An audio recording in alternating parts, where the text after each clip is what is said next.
On this episode of American Girls. Dr. Felicity, medicine woman, horse dealer, hero. Will she save the day? Maybe. Well, welcome everyone. We made it to episode 5. That's amazing. I'm Mary. And I'm still Allison. And this is American Girls, the podcast where we're reliving the American Girl series book by book. We are so thrilled this episode because Felicity is going to save the day. I mean, did she save my day? Did she ruin my day? Honestly, I just don't know how to feel. She took me, much as Penny takes her in this book, surprise, Penny's back, on a wild ride where I was so engrossed. I basically didn't look up for 50 of the 62 pages. So we learned that this is a summer story, because as we're moving through the evolution of the character, we're also moving through the seasons. And I feel like just so much is changing from April to June/July when this happens. But we've also had quite a busy few weeks. Fair? We've had our own wild ride. It's been absolutely crazy. Before we get into the main event that we both celebrated that I would love to get into, I just want to give a very quick 2 updates that don't relate to you and are not necessarily your journey, but they're just an update for listeners on the show. I did mention that Stevie Nicks and Janet Jackson were going to be inducted into the Rock and Roll Hall of Fame, and they were, I think, 2 weeks ago now. And Janet used her time to say more women needed to be inducted, so thank you, Janet. Secondly, Stevie Nicks, in a very Stevie move, invited Harry Styles to perform with her and then referenced that he approached her for advice on making a solo album when he left NSYNC. You mean one day? No. I mean, that's correct. Oh, no. Stevie was like, yes, he approached me when he left NSYNC. No. Yeah, but I think it's okay. Like, we all make mistakes. She's allowed. And secondly, and I don't really want to get into this because I'll start crying, and it's just, I'm almost a week out of this experience and I'm still not emotionally, spiritually over it. And I will just say that I have seen Mariah Carey in the flesh. Did she touch the stage before about 90 minutes after the stated start time of the concert? No. But you know what? I respect that. She did do a glitter medley, and hashtag justice for glitter is still true. And I just want to put that out there. Thank you for letting me do that, Allison. And now let's get to the thing that really lit us both up inside. So we both belong to a community of public historians, and there is an annual meeting of the National Council for Public History. And so if you are a student or you love history, you love your work at a history site or a museum, this is a really, really fantastic professional community to be a part of. And this year we were super fortunate because their annual meeting was actually in Hartford, Connecticut. So to varying degrees, sort of in our backyard. And there was one panel that had us, like, I guess if you combined the excitement for Woodstock, the late night energy of a Vegas, and the intellect of a Mensa meeting, that comes close to what this meant to us. We were like losing our minds. I mean, first of all, I will say, was it the best for me personally that this panel took place at 8:30 in the morning? No. However, I mean, it was kind of like I was in an odd state. Like I did arrive a few minutes late. You saved me a seat. Thank you for that. It was like a hush. It was like we were in the room with a celeb. We did get to meet Mark Speltz, who, for those who are very deep into Pleasant Company and American Girl lore, he was the historian for 17 years under Mattel. So he was actually the historian for American Girl. And we also had the opportunity to meet the historian for Levi's, the historian for Carhartt, someone doing really fantastic work at Princeton and NPR, respectively. But I would say most importantly, there was kind of this second conversation that happened as Speltz was talking, where he asked a question of, among the room, who felt that American Girl was important to their development. It was like literally every hand. Yeah. Oh, yeah. So we took to the Twitter, as we are wont to do, and that was where we really got to start to connect, first digitally and then in person, with some people who are both in our professional world and, as we've learned, part of our listenership. Right. I mean, now I probably could have prepared better for this and actually brought some actual recording equipment with me, but we had no idea that we were going to meet so many amazing other women historians who for whom American Girl was just as important for them as it has been for us. And in fact, what we ended up doing was kind of hosting a guerrilla style recording session in the hallway of this convention center. And we recorded some stories by three women historians in particular, which we are going to bring you at a later date. And also, it's kind of inspired us to keep collecting stories from women for whom this franchise has meant a lot. So please keep an eye out, because in the next couple of weeks, we are going to launch a website for the podcast where you can find episodes and info, but also it will give you a space to share your own story, and you might end up on the show. Yeah, and we wanted to share one of the people who reached out to us afterwards. Her name is Rachel Klein, and she's a historian, and we have permission to cite her here. And she reached out to us, and this response is, both distinctively hers and I think typical of what a lot of people are sending us. And she says, Felicity and Kirsten were my favorites, and I cherished my dolls, still do.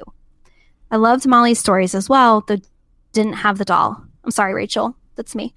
I remember in 6th grade knowing the answers to questions during a history lesson because of Felicity's books.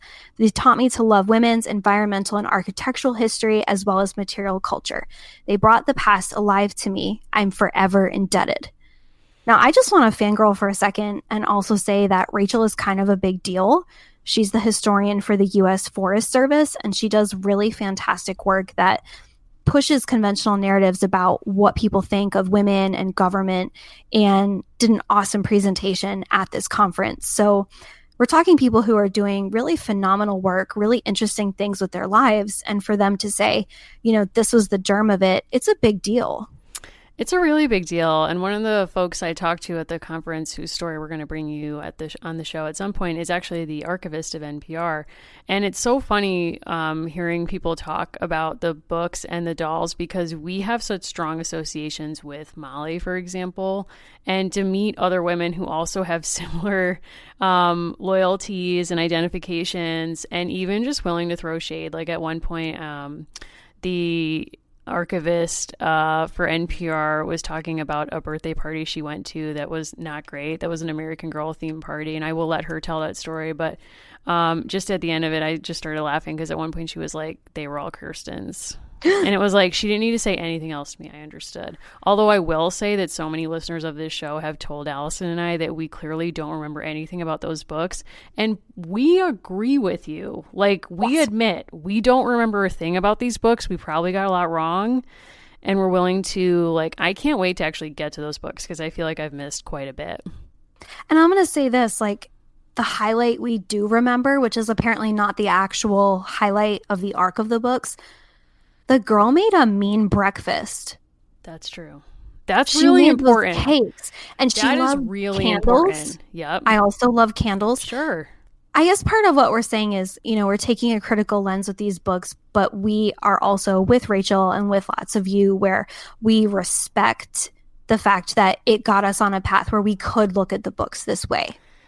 Exactly. And I will just say, this is not related, but the Levi archivist is kind of living my dream, because she gets to wear jeans every day. And I know, your role in my life, among others, is you tell me when I can't wear jeans to an occasion. Like in grad school, you'd preemptively text me and say, Mary, you can't wear jeans to that. And sometimes I needed that. But, it's maybe I'll get married in jeans. We don't know. I won't stop that. I won't say that I'll support it. But I won't stop it. But you also hate jeans. So it's you're not a fair person to try to police me on this.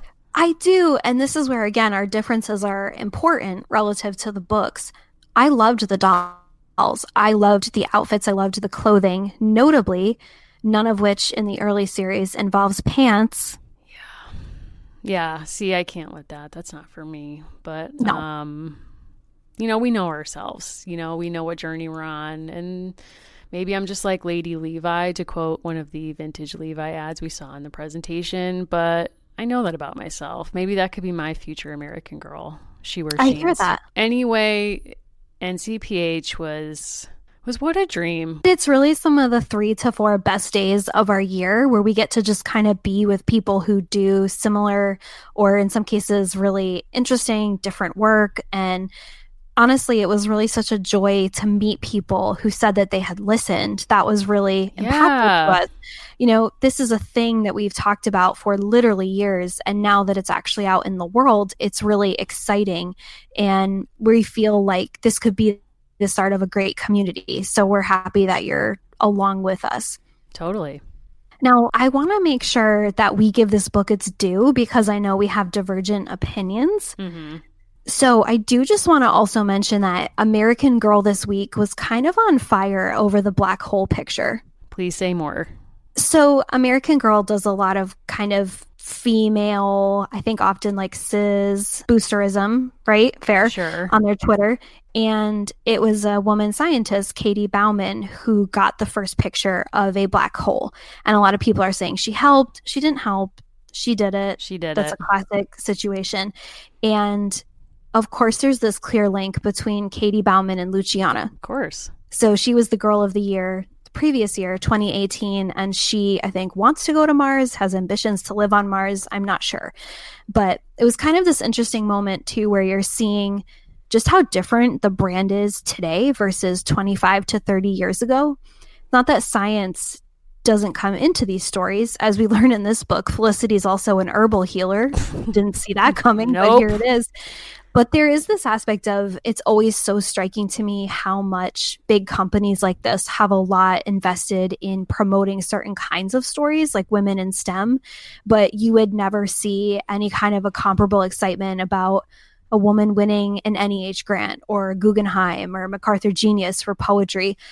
And that takes nothing away from this scientist who I know did a phenomenal thing, even though I don't want to look at it. Why? I'm scared of space. I don't know if scared's the right word. I'm skeptical. I want us to still have listeners, so I won't say much more beyond that. Okay, but that's probably wise, but yeah. I did also just feel like, of course, it had to be a female scientist who captured a black hole. Like it's 2019. It's a metaphor. Right. Let's get into the book. This episode is brought to you by Podcorn. Podcorn is a marketplace connecting podcasters to advertisers for native podcast sponsorships. What does that actually mean? Well, for our purposes, it means that we don't have to run ads on our show for products and services we don't believe in. We take this community really seriously, so we've in an ongoing way been trying to match with products that actually meet our mission and our values and are things that we're proud to support. So Podcorn has been a really wonderful service where we've been able to log on to their site and find a bunch of advertisers who want to work with us that we're excited to work with as well. If you're a creator and you're looking for brands that you might want to work with, Podcorn is a great option. They have a marketplace mission to give podcasters transparency, creative freedom, and control, and you never give up exclusive rights to your podcast. Click the link in our show notes to learn how to sign up and to learn more about Podcorn. That's right. So just head over to podcorn.com and get started today. So per our publisher, Felicity loves summertime on grandfather's plantation. She can be outside all day, riding horses, playing with Nan and William, and exploring the woods. One day, Felicity finds a secret note. It's from Ben, her father's apprentice, and it asks for help. Ben has broken his apprenticeship agreement and is running away to join George Washington's army. Felicity begins a dangerous adventure when she goes to help Ben. She must use all of her strength, courage, and wisdom to try to save the day. So, just a little bit more background from us before we really get into it. It's super hot. It's Virginia. It's July. Mrs. Merriman is pregnant. There's a revolution. So let's go on a road trip with the wild and spunky 10-year-old. Seems like a great idea. I think one of the reasons this book exists as it does is it allows the characters to get away from Williamsburg for just a bit, and it gives Val Tripp an opportunity to bring Penny back into the fold. That's a pun as I've spelled it, Very but nice. It may not work verbally. But we learn that Penny has been near grandfather's plantation. We'll get into more of what that means in a minute in terms of the people who are living at the plantation. But this book also really does a lot to give us deeper insight into Ben. who lashes out and runs away in an effort to join the army and in trying to break his contract early. All he actually breaks is his leg. He ends up hurting himself and falling in the woods. So he sends Felicity a note via secret means, and he hides out while she heals him. There's two men who come by the plantation, and they're very aggressive, and they are looking for Ben and the 8-pound reward.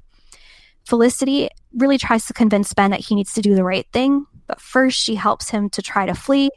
Then, realizing she's sending him right into the path of where these two men are going to try to entrap him, she convinces him to surrender himself to their father, Mr. Edward, we just learned that's his name, Merriman, who seems really chill about everything. Wow. I don't even know where to begin with this book, honestly. Valerie Tripp, explain yourself. I liked it. Allison? So no. So here's what I liked about it. I think it had a faster pace. I think there was things about the pacing that was really different. And I also think it got us away from some of the petty stuff with Felicity being in the schooling context that I don't find interesting. Yeah, I mean, I think the change of scenery was interesting. I think Val went into this book with a much clearer and cleaner set of what the sense of what the plot would be. And there's very clear beats in this book of like, this happens and it leads to this and so on and so on. I think my problem is that of all the books we've read so far, this book has the absolute worst racial politics of anything I've read in AG since we've started this journey. Like, it's just, true. But, and not in terms of like, this is avowedly racist, but I'm saying in terms of like 90s interpretations of woke and like, and, you know, like progressive ideas on race would look like. And I think part of it is reading it from 2019. It feels not great. I think one of the first things that really kind of was shocking to me, and I read The Peek into the Past really closely to try to kind of parse this out. So sort of an underlying argument of why they're doing what they're doing is they're leaving the city, right? They're leaving Williamsburg to go to Kings Creek because ostensibly it's going to be more comfortable for them. And this really doesn't make a lot of sense. And again, we have very smart listeners. Please correct me if I'm wrong.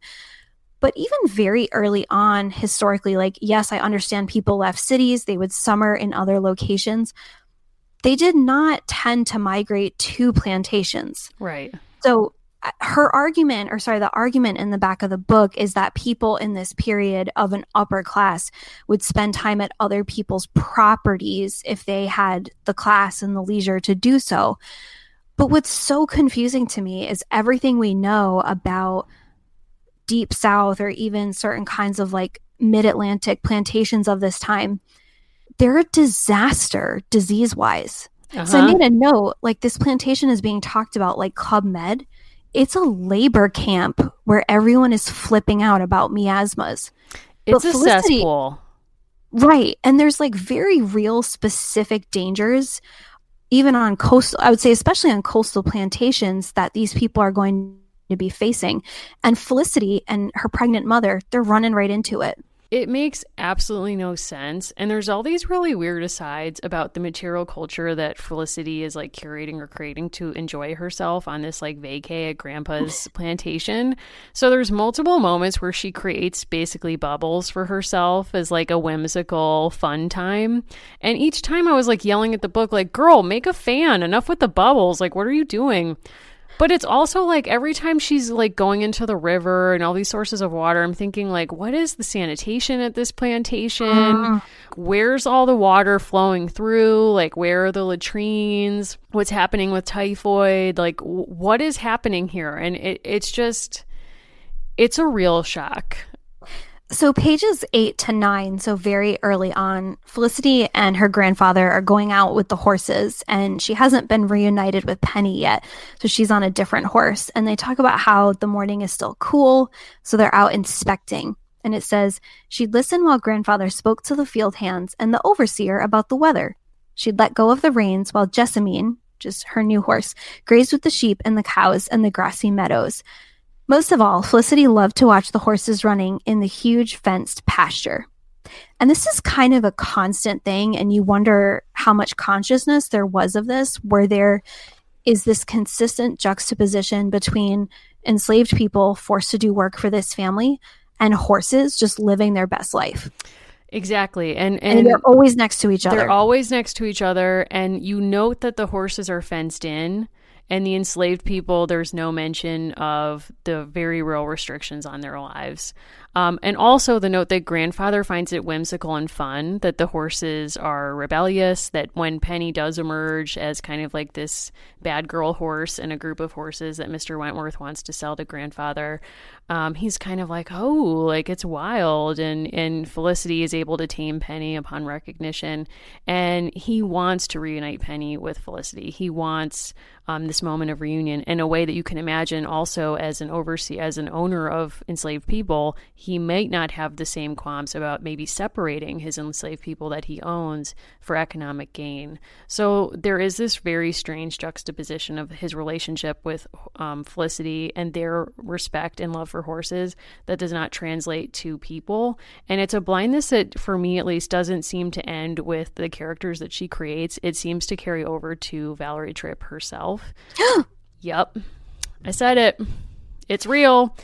I want to say two things. One, in the peek into the past in the back, I think it's very telling of the time in which this book was published that enslaved people are referred to as slaves. So right. That's an important distinction, because to refer to enslaved people as slaves defines their entire personhood by their property status. And it robs us of the opportunity to think about the power at work and in their lives, and displaces responsibility. I also think that Valerie Tripp, speaking of displacing responsibility, there's a scene, not to get too far ahead, but when Felicity is coming back from helping Ben the first time, she hears slave catchers coming to grandfather to try to offer to find him for the $8 reward. And they say that they're going to be rough with him. They're used to being rough, and they can be rough to bring him back. And Valerie Tripp writes, as kind of narration after this exchange, Felicity did not hear what grandfather replied. So she kind of absolves the characters about whom she also wants you to care deeply from any responsibility or culpability in this culture in which he's most definitely a compliant member. So I found that to be really weird, and just kind of like not fully ready to commit to the history to the era in which she's setting this story. Yeah, I think, first of all, I absolutely agree with you. And I think when we're looking at it now, again, there's been such a huge shift, because I even know that when I started doing work in public history, it was very common to say slaves. And I'm saying, like, that is a very important and unfortunately more recent change to say enslaved people. So I'm going to read just a short section from the Peek into the Past, because I think it shows, one, that change hadn't happened yet, and two, in the 90s, Tripp and other people working on these books, there was sort of these two things, one of which was they had access to all of this fantastic social and to some degree cultural history of life on plantations. So it's like there's more information about why people ran away, right? That is talked about in the Peek into the Past. And there's knowledge reflected in terms of things like, you know, to quote, some slaves learned skills like shoemaking, carpentry, or weaving. That way the plantation could provide many things it needed from the work of its slaves. There's also talk about gardening. There's talk about all these different social aspects. But I think what it comes down to is there's no blunt point about all of these things are part of a system. And I get you're not going to get into structural politics in a book written for 9-year-olds. But I think one of the things that people of all ages, and especially children of that age, feel so deeply is things not being fair. And I think something as simple as, you know, if you're teaching Frederick Douglass to people of any age, one of the things that he writes about in his autobiography that is so clear and easy to explain to people is when he's working as an enslaved person on a plantation, it's one thing. Then he gets sent to Norfolk, Virginia, and he's doing caulking. He's doing work on ships, and money is being passed right in front of him to his owner. And that's really a moment where he has this other understanding of himself that's so unfair, right? It's almost like there's this condition that exists in a lot of people now are calling them forced labor camps as opposed to plantations. That's absolutely valid. There's these conditions that exist there. And then there's these other conditions in these urban areas where this is the person literally seeing money being passed right over him. And like, that's a particular kind of injustice that even someone very young can completely grasp. And it's such an opportunity and it's so missed. Yeah, there's just this kind of blindness. It's almost like Valerie Tripp wants us to take on the blinders that Felicity has as a child of privilege in a time where she's both aware that slavery exists and in some sense must have figured out that it makes her life possible in a lot of ways. But it's kind of like, it's in my life, but it's not all of my life. I'm not responsible for this and I don't really need to think about it. And I think that that's something that kind of goes through a lot of the different, maybe not the books, but in some of the language I see and how the company presents American Girl sometimes. Like when I was reading this, I actually couldn't help but think about Blair and how if Blair wandered into this book, she'd probably look around grandfather's plantation and be like, wow, I could throw an amazing plantation wedding here. Yeah. And sadly, like that's a thing still. And I apologize because I don't mean to take someone's words and not give them credit, but I saw a conversation on Twitter where someone said, oh, like Felicity's family owned people, not a Felicity fan anymore. And I also get that. I completely get that. I'm going to find that tweet because I know that we retweeted it at some point, and that's important.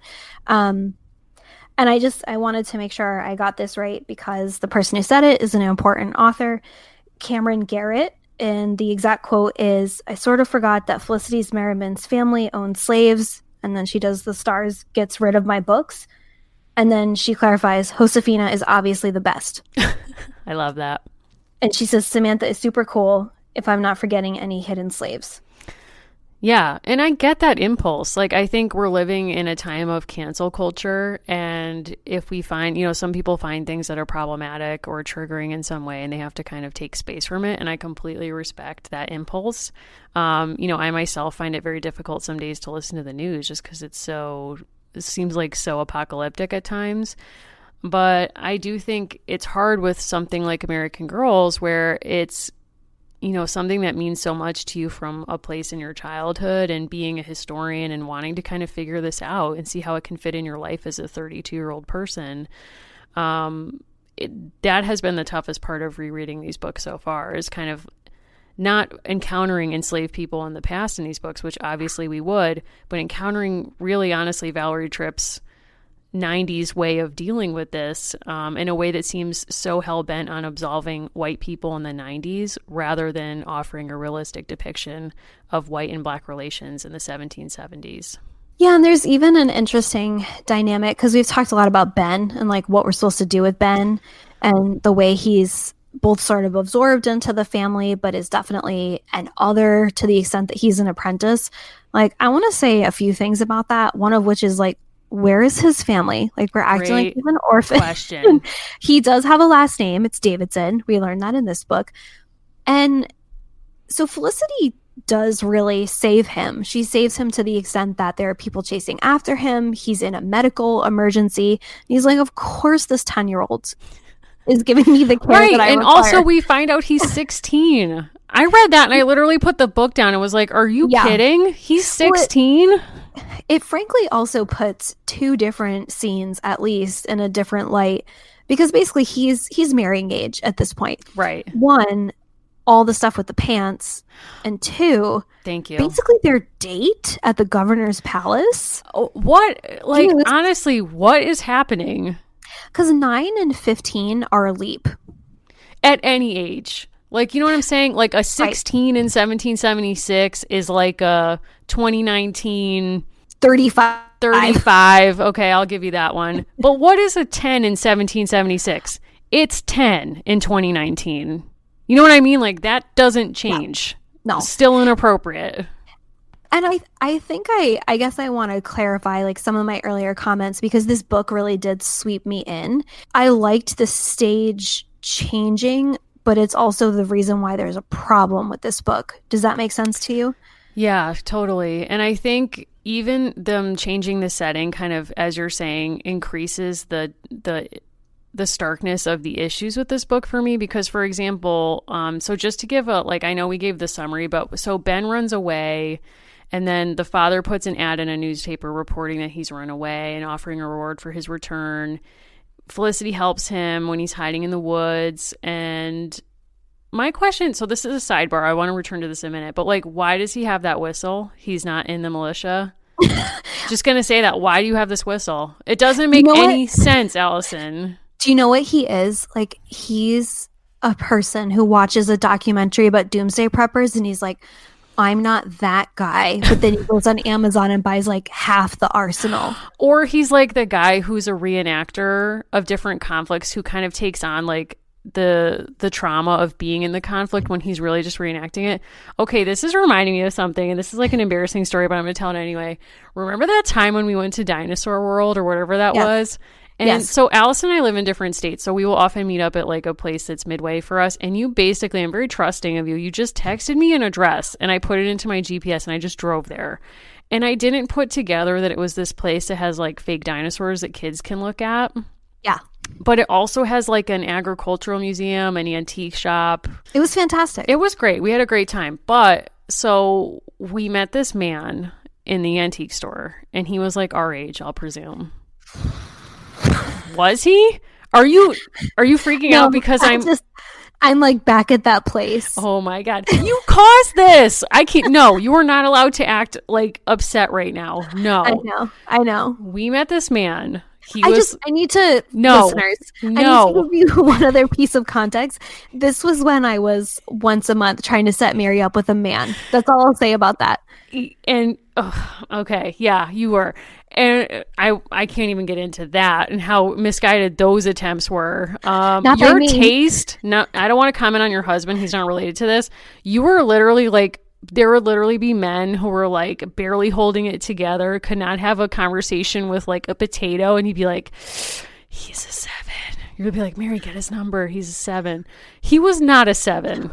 Okay. I think they called this one a 9. Yeah, you were like, oh my God, he's a 9. So we meet this man. Again, there's no one in this place but us.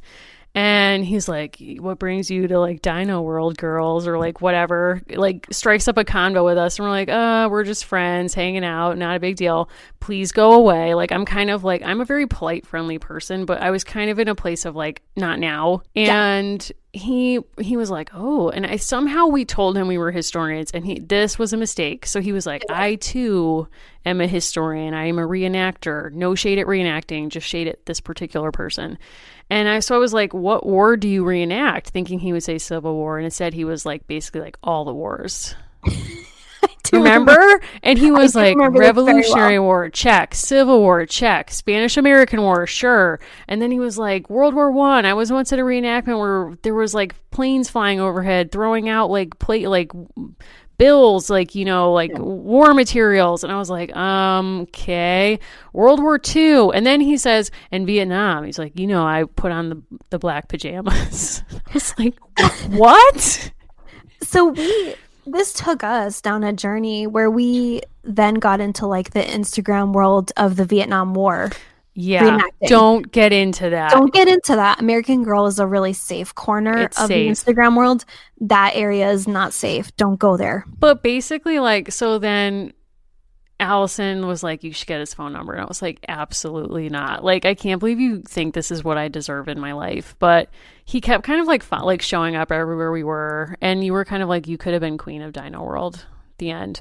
But just to bring it back to reenactors, Vietnam reenactors basically do this weird thing where they sort of take on the persona as if they've actually served. Now, I do want to acknowledge that there are real service people from Iraq and Afghanistan who do take up Vietnam reenacting as a kind of therapeutic exercise to deal with their own trauma. I'm not talking about them. I'm talking about people who have never stubbed their toe, who were Vietnam, nobody gets it. And it's you don't get it. And why would you want to get it? Why would you want to get it? And Ben, to me, is that person. When he's talking about going away, it's you cannot find your way to Yorktown without a 10-year-old girl on a wild horse. Yeah, and so he sends her this we'll post this on Instagram. It's He puts insane. this insanely childish map that is so basic and juvenile. It's and insane. He puts it in this bird bottle, which is a gift that Felicity gives to grandfather. So he stashes it in there.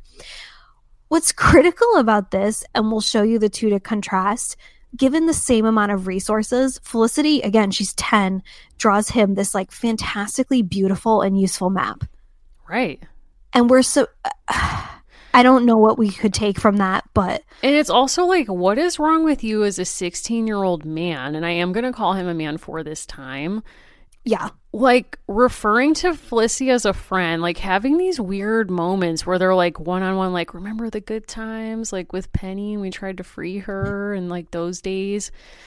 And like, Felicity has to talk to you about not being a coward and not being a liar. But see, I think this is part of why when I finished, I ended the book on an uptick, and then I was depressed by the peek into the past. But Sure. You kind of end on an uptick because I actually felt like it was one of the most realistic and true to history scenes in the entire series, that she chastises him for breaking the contract with her father, and he ultimately kind of gives in to that. And I think that actually felt the most true to life, where given her class standing, even though she is 10 and female, that sass did something to him. Because she calls him a coward, and he actually changes his behavior as a consequence. It made me think of that book, Affairs of Honor, about kind of like genteel culture in early America between men, when like, you know, threatening the reputation of another man was like an ultimate offense, and why dueling culture even existed in the first place in some part, like not just a culture of masculinity, but that vows of honor, that your character and your public presentation of yourself was in some ways like the highest currency that you held. And to give it away or have someone else cheapen the value of it was something for which you'd be willing to lay down your life. So in a sense, yeah, I think you're right. The fact that she went right to that. But it's also like, Felicity, what the hell are you talking about? Sorry, what have you sacrificed? You lost your horse and Grandpa just bought it for you. Like, Which was cool.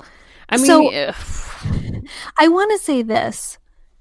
I honestly, I was in a cafe when I was reading this, and I actually like really had such a strong physical reaction. I had to chill because there was an actual child behind me, and I'm the one reading a child's book. So in the early pages where it's Felicity's family and friends portraits, Penny has replaced Marcus. We won't even go there. It's a troubling scenario, but we get portraits of Mr. Wentworth and Mrs. Wentworth. And if you're interested in the world of the Kings Creek plantation, there are additional stories about Felicity that get into that, like Peril at Kings Creek. But Mrs. Wentworth is described in this way: a lady who has strong opinions. And I was like, yes, girl. And she's also, a hero. I loved her. What do you think Felicity is going to grow up into? Exactly. So there's a scene where she gives her opinion and then says, if you ask me. And Val Tripp's next line is, no one had asked. I was like, you know what, Val? Just because Felicity's bored, I'm not. Right. And then Val actually does her really dirty, because there's a description of her at this dinner, which is described as being in a very hot dining room in the plantation. And it reads, Mrs. Wentworth's plumpish face was pink as a boiled ham. You know, don't fat shame. Yeah, we don't need that. Fat shame her. We don't need that. I don't need this body stuff coming out against her. Sorry, I didn't need to hear that. Nope. You know, and then there's like weirdness around the pregnancy. You know, thank God we've done the math. The pregnancy didn't happen at the same time as Mrs. Merriman's illness, or I'd have questions, you know, and fear for the health of baby Polly. But then there's like weird kind of hints about her being pregnant. And it's like, just tell us, we can handle it. We're all adults here, and apparently Felicity's an adult and a doctor and a geographer and a million other things at this point. We do have to talk about her rogue medicine work in the woods. I was impressed. I mean, I'm seriously impressed by this. Now, as we said last episode, every book we're finding out a new thing that she's good at that's just sort of assumed. And this time it's medicine, which we're not assumed that she has this knowledge. She actually shares that grandfather taught her how to take herbs from the garden and grind them up to make certain medicines and healing mixtures like witch hazel. I loved that. It was very cool, though I will say that, were I a patient of hers as Ben was, and she said to me, as she said to Ben, this pastel or whatever medicine works very well. When he cuts his leg, she puts it on him and says, like, this works amazing. I've used it on my horse. Again, I'd be like, a lesser social class. Yeah. Is there a Colonial WebMD I can like review you at? So you made a note, and it really it's not a connection I made, but I'm so glad that you did, because it really took me to a place where you said Felicity Merriman, aka Dr. Quinn Medicine Woman. Indeed. That show ran for not long enough. I'll say that. I believe it ran for 6 seasons. Does that sound right to you? That sounds right. So it's on Prime, so I know what I'm doing for the next years. So this is roughly contemporaneous with these books because it started in 93 with the fantastic Jane Seymour, who has not aged a day since this came out. Mm-hmm. Whether that's natural. Maybe well, she had woman. that witch hazel. Felicity made her some witch hazel. Medicine. Yeah. And I'm just going to say this briefly as kind of a shout out, or really a shout into the void. There was a boy named Matthew who used to call me Dr. Quinn Medicine Woman or Dr. Allison Medicine Woman in 5th grade. And he meant it, you're making big eyes, as a disparaging remark. And I remember this very well. I'm going to tell you what, kindergarten to grade 6, any group seating scenario, I usually sat with all boys who were misbehaving because I had upright behavior. Do you understand? Uh-huh.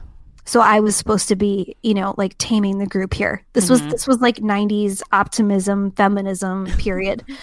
Or girl help culture. And I look back on that now and I think, you know what? It is Dr. Allison. So Matthew is dead now. I don't know what Matthew is doing, and I'm not particularly interested. Oh, I'm sorry. I meant to me. Oh, okay. So, but I look back on that, and I do think, being the age that we are, there were these, we can now recognize, like, deeply problematic white female heroes on TV that were of a very specific moment. And it's like, of course, Felicity and Dr. Quinn are of the same exact period. Because now I'm kind of afraid to really find out. I think the whole premise of her being a, quote, medicine woman, I'm sure she's appropriating indigenous healing practice. Oh, very much so. And her love interest, Sully, was like a white man amongst indigenous people, correct? Yeah, Are you looking this up? I'm seeing the outfit. It's not great. I'm concerned. Of Dr. Quinn? Yeah. Of her partner, Sully. Oh, yeah. No, that's not good. He basically pretended to be like an indigenous person the whole time, correct? Well, it says for the pilot, Byron Sully, an enigmatic man whose closest companions are Indians and a wolf, becomes Mike's friend. She struggles for acceptance. Mike is Dr. Quinn. Did he know Elizabeth Holmes? She also had a wolf. That was her closest companion, or is, maybe. It's troubling. I do also just want to say, as an aside, we have gotten several questions / comments / accusations as to why we're not doing Kaya first. And we do understand that 1, her story is important, and 2, it's chronologically first. She's just not part of the first 5.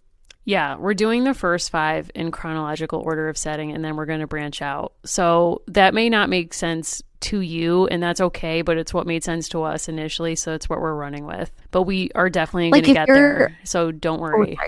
Like, if you're a sweet, very young angel and you just, like, grew up with these additional characters like Kit, this will seem strange, but the early American Girls collection under Pleasant was the first 5. I'm just flashing back to all the Saturday nights at 8 o'clock that I was forced to watch Dr. Quinn Medicine Woman because my parents were way into it. I wasn't forced. I was like, it was a lean in. I mean, I think of all the shows that we watched on Saturday night, it was probably my favorite. We also watched Nash Bridges. Did you ever watch that? Of course. Don Johnson in the car. Do you also remember Early Edition? Oh, yeah. Kyle Chandler has not aged. No, oh my God. He looks amazing. Friday Night Lights, honestly, I can't get into it. You haven't seen that yet, have you? No. Do you know why I wasn't in the right intellectual place for it when it was kind of presented to me, That's but I will fine. get there. That's totally fine. I just remember the summer I was reading for comps at night. I would either need to be like completely lulled back to feeling human and have like hope. So I would watch Friday Night Lights and watch Kyle Chandler and Connie Britton, National Treasure. Or other nights I would want to feel like my life was not as stressful as someone else's. So I'd watch The Wire. Oh, yeah, of course. So it's complicated, but it made sense at the time. So something interesting happened with this book. Like, we kind of hit this plateau previously where people kind of stopped reviewing by book 3 and book 4. And then book 5, people came out of the woodwork to give really in-depth thoughts. Please share. So I found a range of reviews from a few different sources, one of which, always just love these short and to the point, Rachel in 2018, cried. Wow. That's just always one of my favorites when people get right to the jump. So Danae, whose review on Goodreads, true, and that's quite apt, it had to be hidden initially from me because it has spoilers, but I can give them to you. Okay. She says, I like the way this book explores right and wrong and Ben wanting to fight for the Patriots, but being contracted to Felicity's father and Felicity wanting to help her friend, but being obligated to tell her parents that she found him. Actually doesn't have a point after that, but also Penny's back. She comes back to the thing that really matters to her, and I respect that. I think she's trying to mirror the chaos that Val Tripp throws us into over these 62 pages. But Denise, I think she's like, look, a man runs away, 16-year-old man runs away because he thinks that fighting for the Patriots will benefit his life personally. The person who owns, aka rents him, puts an ad in and hires slave catchers to catch him. Big reveal, he's a white boy. So Denise in 2013, she's on the same exact train as you. She talks about how they're a good introduction to history, but then she adds, would it really be possible for Felicity to have done what she did? Even if she did, would it be accepted and praised by her family? I doubt it. Another issue I had with this book in particular is the disregard of slavery on the grandfather's plantation. We are led to believe that Felicity is an intelligent and forward-thinking child. We are led to see her as a mirror of ourselves, and yet we are supposed to believe she would go out for a ride with her grandfather every morning to check on things in the fields and have no qualms about slavery. On the one hand, she gets upset, and we get to explore the treatment of a horse, but the slaves on her grandfather's plantation, nada. And I think this gets at the heart of these books where both, I think it was and is possible to think yourself a really ethical person and to also have no misgivings about systems around you that are terrible because they serve you on some level. Well, right. That's the definition of privilege. But I also think that narratively, I understand where this book is from, but then also I think that's where the back of the book really has a shortcoming, because I think if we're really supposed to get into Felicity's perspective, it doesn't excuse the way that people are written and talked about in the books, but it does immerse ourselves into a moment where, yeah, she could have been that unwilling to see this as a problem, but then the back of the book needs to do the corrective work. Right. It needs to do the corrective work of explaining the culture in which she lived and its really harsh cruelties, but also explaining what Felicity's privilege would have looked like. So it's not that Valerie Tripp wouldn't be aware that, you know, the plight of slavery and consciously making Felicity blind to it, but that blindness might be purposeful and it might have a historical antecedent. And it would be kind of good to explain that to a particular 9 or 10-year-old reader. Yeah, and then I think this is the difference between, you know, a book that stands alone and then hopefully if you're on a field trip or if you're on some kind of experience or program, I think without making a false equivalence, there's always questions you can ask yourself of what are the systems that I'm part of that I choose to see as not so bad. Right, because totally. She's fully in the fields and does not have issues. No, there's no internal, and the thing is we do get to go inside her head. We do get to know her thoughts when, for example, she realizes that Ben's in danger when the slave catchers are going to go exactly where she has sent him. We see her panic, internal panic in her thoughts. So we do get a glimpse into her internal life. So it almost seems like Valerie Tripp is saying, yeah, we can see inside her head, but I'm choosing not to take you there when her thoughts would be uncomfortable for you. Well, think too, I mean, we can draw a really clear contrast. She has this incredible empathy for Ben and she wants to fix his situation. By contrast, in the previous book, when Isaac says, this could be a real danger for me, she's like, girl, I know. It's no big. It's no big deal. Now, serious question for you. Mm-hmm. To what extent is Kings Creek, aka grandfather's, plantation, aka the family's summer home, Mount Vernon? I mean, I would love to ask our president. He seems like he's equipped to answer that. Yeah, so we thought it was sort of fateful that we were recording this the week that President Trump actually did a visit to Mount Vernon, and this got written up. Lots of people take my tours. Nobody writes about them, but that's a different issue. You want Politico to cover you? I don't. And it hit a bit close to home because they interviewed Doug Bradburn, who actually did the tour. And he talked about something that an average reader wouldn't know is just good interpretive technique.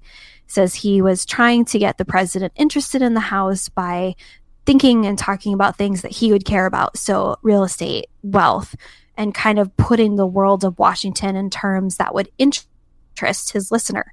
And instead of giving the particulars of that visit any more airtime than they've already been given, I want to talk about people who worked on an exhibit at Mount Vernon that I think is really important. Does that work for you? Yeah, totally.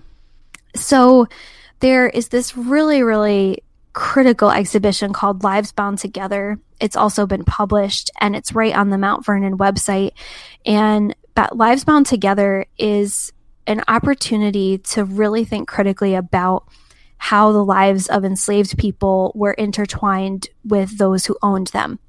And the Washingtons are a really, unfortunately, useful example of this because many of the people who were enslaved at that plantation were not the property of George Washington. They actually belonged to his wife.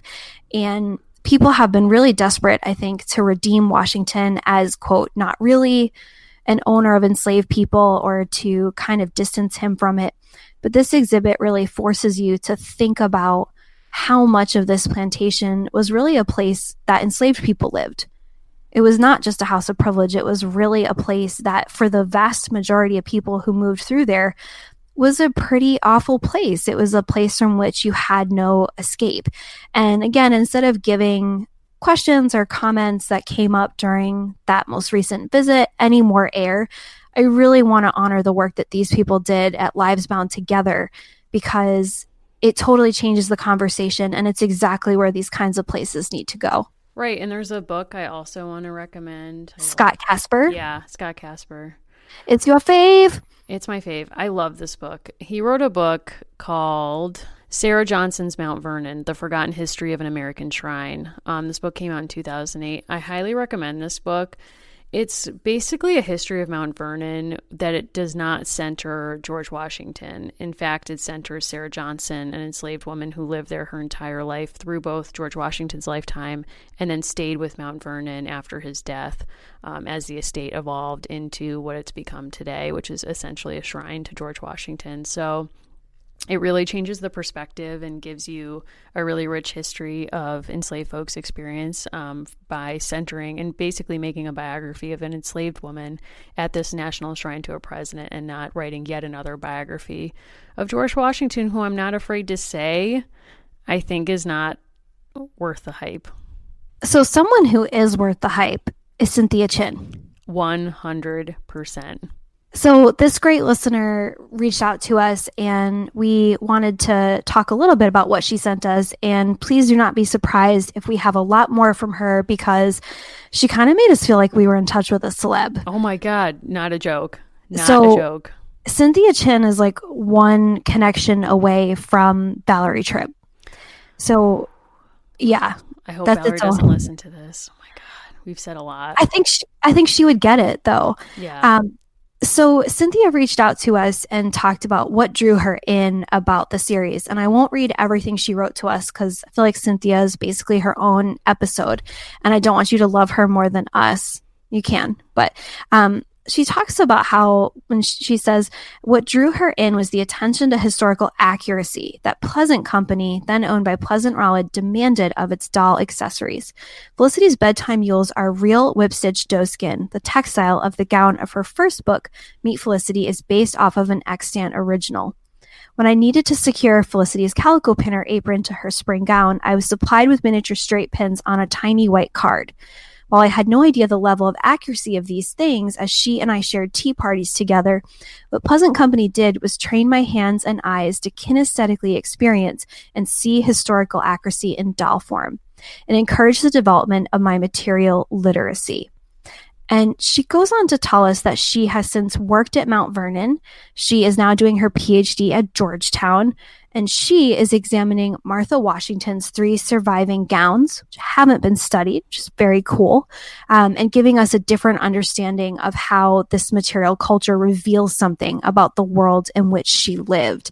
And there's so much that I love about what she sent us, including the fact that she has a hookup. But basically, she's one heartbeat away from Valerie Tripp. You need to know that. But and I also think some all-stars at Mount Vernon. Yes. And what's so wonderful about the way that she reached out to us and what she shared with us is, again, this kind of takes me back to the photo of the black hole. I do think it's so valuable to celebrate the ways that women are involved in STEM fields, right? And to talk about this. Of course. But this small piece of, not small, a piece of me always feels like there's this internalized misogyny against things that are associated with female interests. And I just think back to that young boy kind of taunting me for liking that show or liking Dr. Quinn, Medicine Woman, when she was a hero to me. And at that time I was pre-med. That's like a different podcast, but that was a person who was a role model who, again, I see problems now that I'm 31. But as a young person, that was heroic. And the fact that this young person, Cynthia, was able to have what she describes so wonderfully as this kinesthetic knowledge of history through a doll and through pins and pinafores and dresses.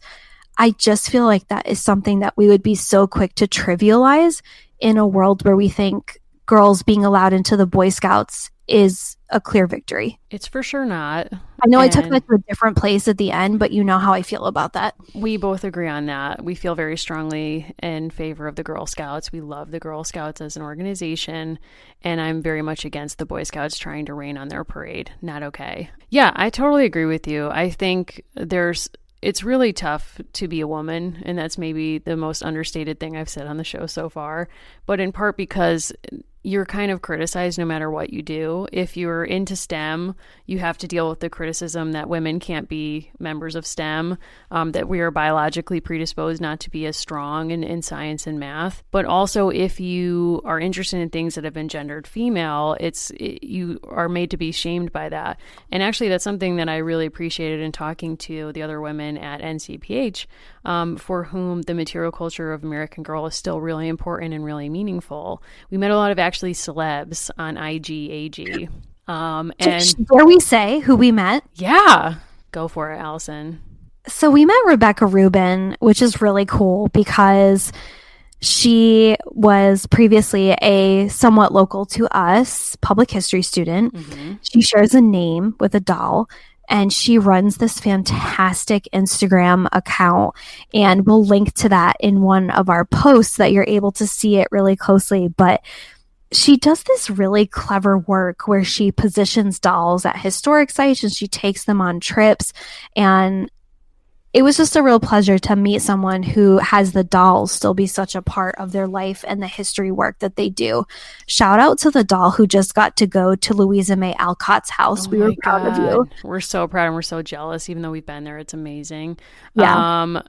Yeah, and when we had a conversation, which I was able to record and hope to share on the show, part of what she was telling me was that the material culture of the dolls allow her both to study the material culture of times that interest her, but also to revise the canon of AG and create historical characters that are not officially extant within the franchise. So she's created an 1830s doll, she's created a Temperance era doll, a lot of different dolls from eras that the franchise hasn't officially studied or made characters in. So it's really just kind of existed as a plane for women to experiment with material culture and historical interpretation, and that's really cool. Yeah, and we're very proud of all of you. I think it's so cool. And now that people are linking back to us, it feels like such a shock because we've been watching all of you for so long and now people are looping back in. And that's been really exciting. And right, and I think we should also say too, like, we used to feel intimidated because we don't know how to make dolls. We don't know how to make clothes, and I don't anyway, and I don't for yourself. I mean, I don't do it now, but yeah, so I mean, I think I felt it somewhat of a remove from the fandom and that I wasn't in as deep as some of my peers, but I just had an appreciation for it. So even if you don't read the books along with us, you don't own any dolls, but you're just interested in our show and the ideas, the historical ideas, hopefully we're introducing to you and letting you think about with us, that's also totally fine too. So we're just happy to have everyone here. now I know a little bit of what happens in the next book because there are vague allusions to it, and I was doing some flipping. But I just want to kind of leave people with a thought as they prepare to get into changes for Felicity. I think that Jiggy Nye is going to become part of the Imperial Industrial Prison Complex in Book 6. Oh, wow. I think we're never going to get what I want about Jiggy Nye on the page unless we write it ourselves. But now I'm kind of feeling like Mrs. Wentworth, Jiggy Nye, Miss Manderley love triangle. I think that's fair, and I feel like something went on in the 7 Years' War that we will never know about. Yeah. That involves heartbreak and trauma and change Jiggy Nye for life. And I'm just going to put this out there. We're going to do maybe an episode on fan fiction, and maybe we write our own and we tell our own story. I can't say that it will be good, but no. I would enjoy doing that very much. It's not going to be good. Oh my, it's not going to be good, but it will fill in some gaps, and I think that will feel good for us. And I will also say, if anyone has done anything and picked up that torch to write the Marcus and Rose story, please tell us. Yeah, please send it to us. Please let us know. Point us to things. We would love to read more. And in the meantime, if people have these stories that they want to reach out, how should they find you, Mary? I can be found on Twitter at Mary Mahoney123 and on Instagram at Mimi Mahoney, MIMIMAHONEY. Oh, that was good spelling. So I am on Twitter with my first and last name, which is Allison Horrocks, HORROCKS. And you can also find us at A Girls Pod on Twitter. As for Instagram, we are the American Girls Podcast on there. You can look that up and find us. And we do also have a Facebook page, so we would love to hear from you there.